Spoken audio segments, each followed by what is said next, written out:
If you build multi-part 3D prints, you've probably had to fight with seams like this. Multiple rounds of filling, sanding, priming, trying to get the seams to disappear.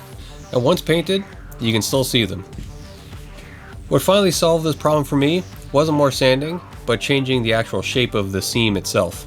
The idea came from an unexpected source, but once I made the connection, it felt obvious. Let me show you how this works.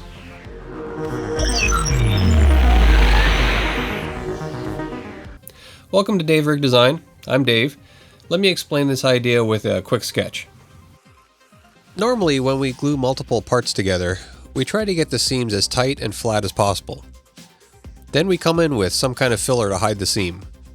The problem is, the gap is usually too small for the filler to really sit inside the seam.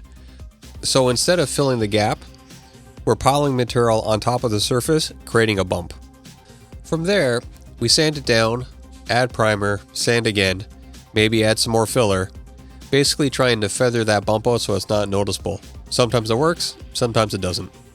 I remember watching another creator comment on this issue in their video, and a light bulb went off, because I realized I've seen this problem before, just not in 3D printing.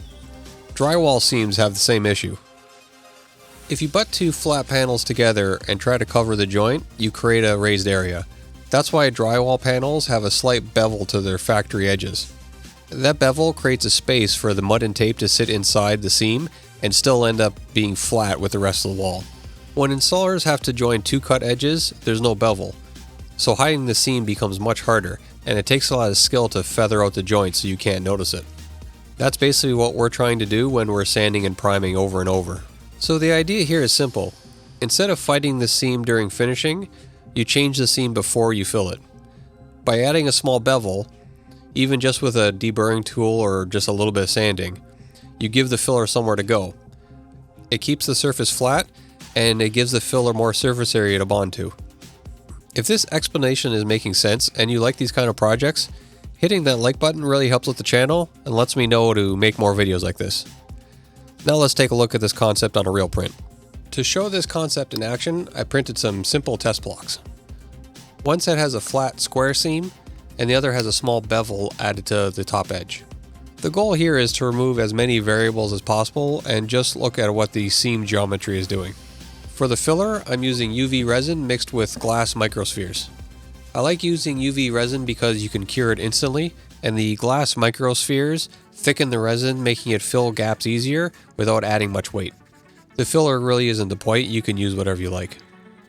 I'll start with the flat seam and apply the resin, then cure it with the UV light.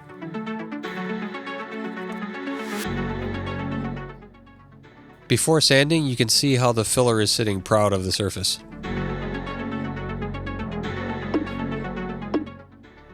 Now I'll apply the resin to the beveled seam and cure it the same way.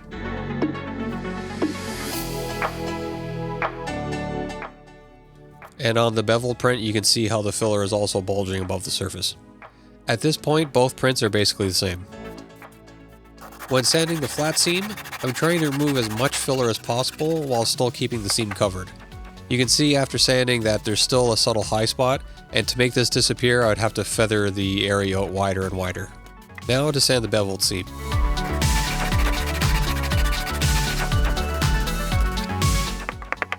Because the filler had space to sit inside the seam, I could sand the surface completely flat and the seam still stays filled, and that's the entire difference. Same filler, same sanding, just different geometry. So this seems to work on a simple test print, but let's see if it'll hold up on some more complex geometry on some armor pieces. This shoulder armor is a good example of why prints often get split in the first place. Either the print won't fit on the build plate, or you just need a flat surface to print from. So for this test, I'm doing two versions. One will be glued together with a flat seam, and the second, I'll add a small bevel to the edge before assembly. This isn't something you can do in the slicer when you cut the mesh, so I'm just using a deburring tool and a bit of sanding to create the bevel. After assembly, I'll add filler to both meshes and then sand it down. I also grabbed this Mandalorian shoulder plate for a second real-world test. Where I cut the mesh, it's curved but also flat, so it's a bit different than the other meshes. We'll see if it has a different result. I'm only testing the beveled version in this case.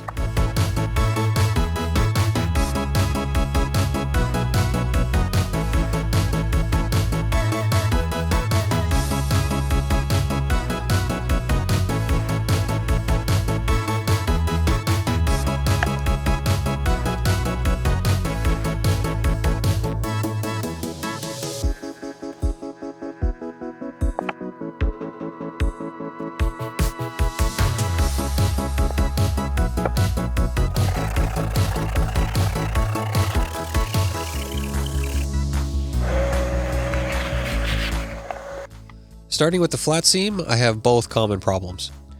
On one side, I sanded right through the filler, exposing the seam again. On the other side, I left enough filler to cover the seam, but now the surface isn't flat anymore.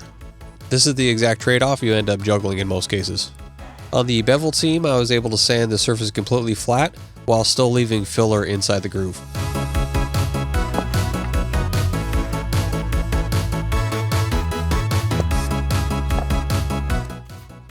And the Mandalorian armor behaved the same way. I could sand the surface flat and not reopen the seam. Next comes filler primer. And after it dries, everything gets a light sanding with 120 grit paper.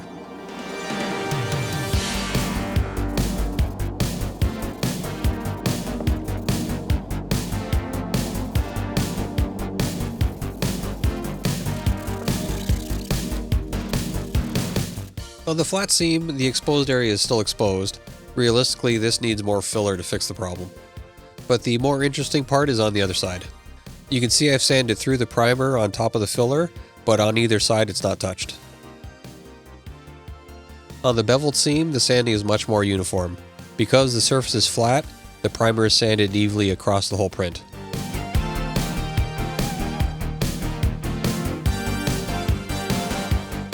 And the Mandalorian armor also sanded uniform and flat. All three prints get another coat of primer, and then once that's dry, I give it a light misting with black primer. This will work as a glide coat. When sanding, anywhere the black disappears are high spots, and anywhere it stays, those are low spots.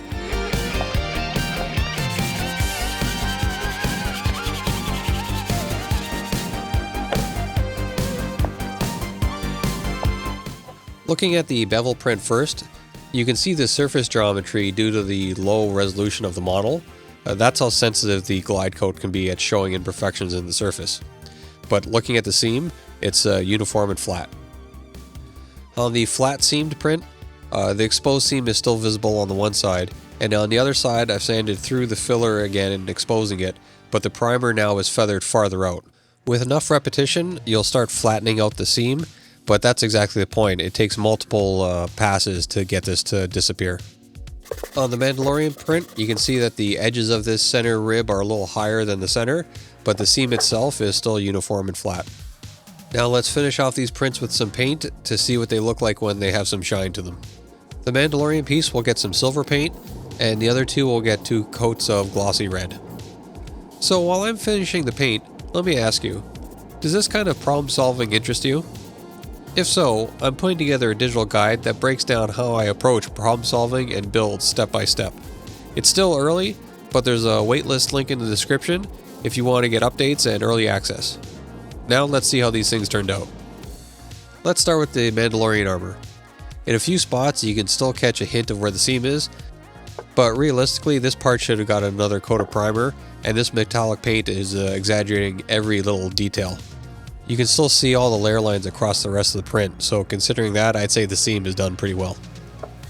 Now let's look at the flat seam print. The exposed seam is obviously still visible, but the more interesting part is the other side. If I move the print so the light reflection moves across the surface, you can see that the reflection stays straight across the flat areas and then bends and distorts as it goes over the bulge. That distortion is telling you the surface isn't flat. Looking at the beveled seam the same way, the reflection stays straight the entire time, and that's the difference.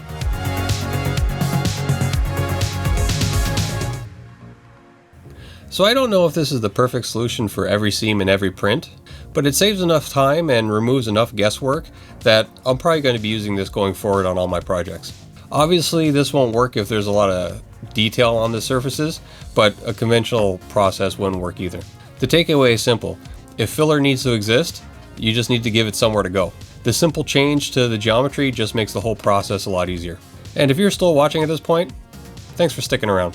These kind of builds are fun to experiment with, and it really means a lot that you would take the time to watch. So I'm curious what you think. Does this approach make sense to you? Let me know your thoughts in the comments. Start with the word filler, so I know you made it this far in the video. YouTube tells me that most of my viewers aren't subscribed. If this is you, and you found this interesting, consider hitting that subscribe button so you don't miss what I do next. And if you want more direct access, maybe some behind the scenes content, or discuss future projects, consider checking out my Patreon. Thanks for watching. If you're interested in improving how your prints look, I have a full playlist on the left that goes into finishing and post-processing. Or if you're more interested in the technical side of things, CAD, AI, advanced workflows, there's a whole playlist on the right that goes deeper into that.